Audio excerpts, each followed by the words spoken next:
Hello, my darlings. Today's lesson is on Earth's energy budget. Our success goal is that by the end of this lesson, you'll be able to describe in writing the inputs and outputs for Earth's energy system. So let's get started. You probably have heard the term energy before, but in science, energy has a very specific meaning, and that is energy is the ability to change the surroundings. Some examples of energy would be fuel for a car, a ball falling from a window, electricity to turn on a light. All of those are examples of energy. Now, the second key part of today's lesson is a budget. Now, we're looking at Earth's energy budget, but a budget in general is going to be the amount of incoming or outgoing energy allocated to a system. Now, you have probably heard the term budget before. For example, you might have the budget of money, right? So I have incoming, my salary, how much I get paid. And then outgoing for a budget with money is going to be what I spend my money on. All right, so that's going to affect the overall amount of money that I have. Now, time is the same thing, right? I could have an input with time of there's 24 hours in a day.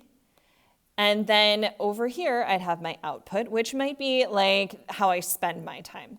So for example, grading or reading or playing board games, right? So then that would also be an example of a budget.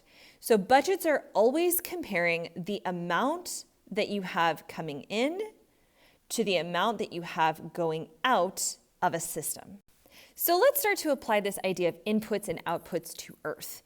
When it comes to Earth's energy system, the input is going to be sunlight on one side of the Earth. So as that sunlight comes in, that is the source of our energy, all right? So that is how we have something being added to our overall energy budget.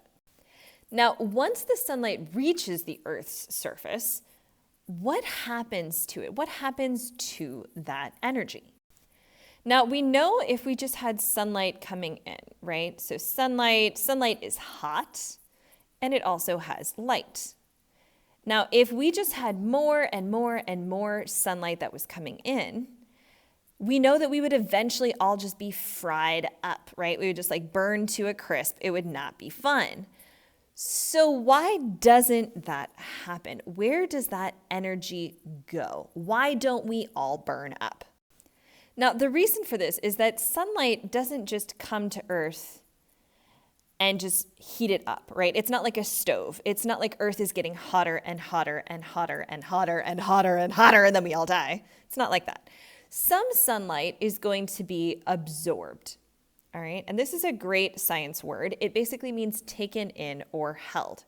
So that sunlight, right, is absorbed onto the Earth's surface, and as a result, it's going to cause that surface area to heat up. All right, so some of it is absorbed or is held onto by the Earth, but other sunlight is actually reflected. It's going to bounce back into space. So instead of staying on Earth and making it hotter and hotter and hotter and hotter and hotter, it's going to go back into the black depths of the sky, right? It's going to go back into the universe. Now, if we break this down, about 48% of sunlight is absorbed at the surface of the Earth.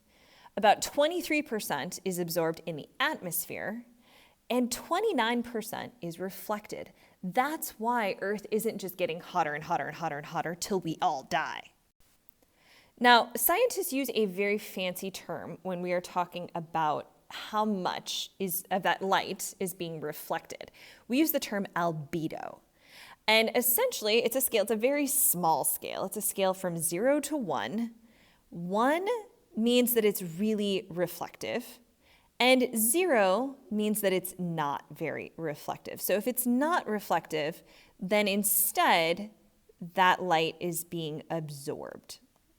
All right, so high reflectivity, that sunlight comes in, it's going to bounce off. Low reflectivity, the sunlight comes in, and it's just going to stay and heat things up. So what do you think about our examples here? We have grass, ice, rocks, asphalt, concrete. Are those going to have high albedo or low albedo?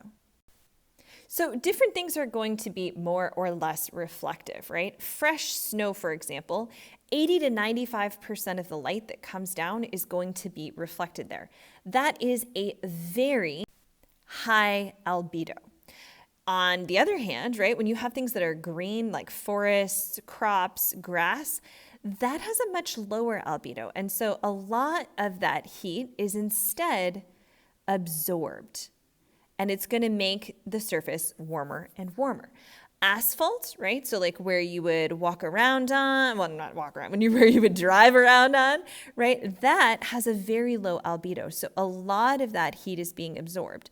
If you've ever tried to like walk back from the beach, for example, along the road, and the road is like super, super hot, it's because that light and heat from the sun is being absorbed. It's not bouncing back.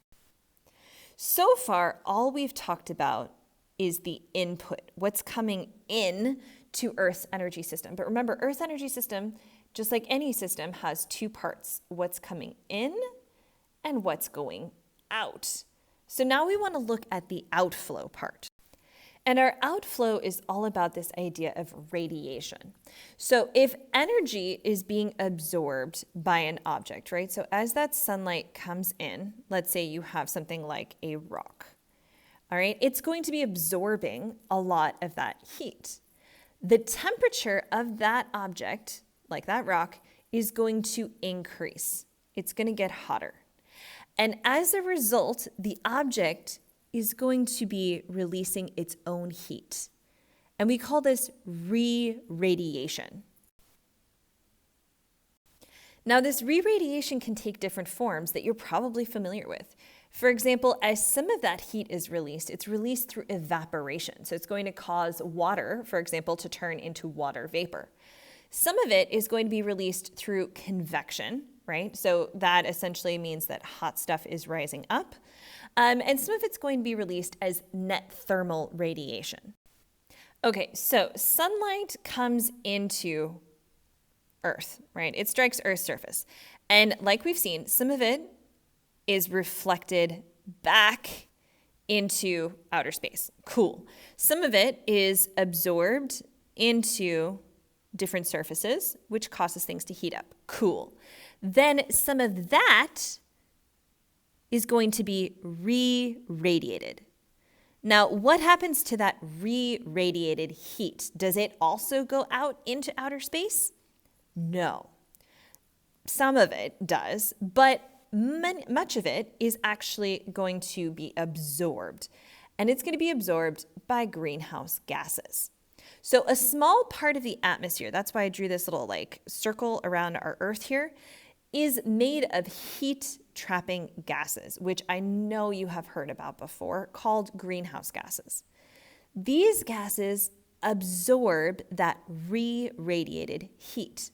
Some examples of greenhouse gases are water vapor and carbon dioxide. So as energy comes from the sun, that's our input, it heats up the surface of the Earth, all right? And then some of that heat that bounces back is going to heat things up further with our greenhouse gases. Now, not all gases do this, and that's super important, right? Our atmosphere, the air that we breathe, is not made up of many greenhouse gases. Most gases don't trap heat. Some of the gases in the atmosphere are greenhouse gases, and they do absorb that re-radiated heat. So to review our whole energy system, we have an input, right? The energy coming in, which is sunlight on one side of the Earth. We also have an output, which is going to be the energy that's absorbed and heats things up on the surface. And then also that energy that is re-radiated and that's absorbed into the atmosphere by those greenhouse gases. The more greenhouse gases, the more energy is being absorbed. And this can cause an overall change in the global temperature. And that is what can cause our climate to change. All right, so we'll be looking more into different details on this later, and I will see you then. Bye-bye.